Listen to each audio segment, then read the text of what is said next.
കഥകളിയുടെ 222-ാം രീതിയിലേക്ക് എല്ലാവർക്കും സ്വാഗതം. ഹോജിയുടെ കഥകൾ ഞങ്ങൾ തുടരുകയാണ്. ഇന്ന് നമ്മുടെ ക അക്ഷരത്തിലാണ് തുടങ്ങുന്നത്.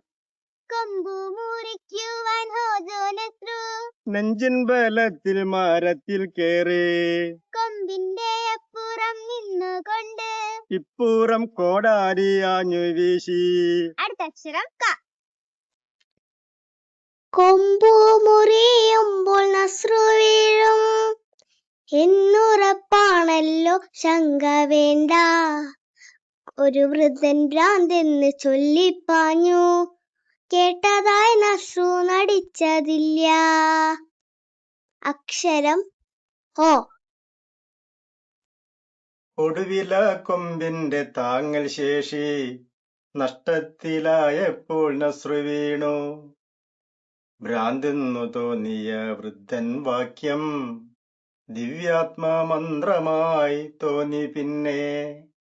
അക്ഷരം ഭ.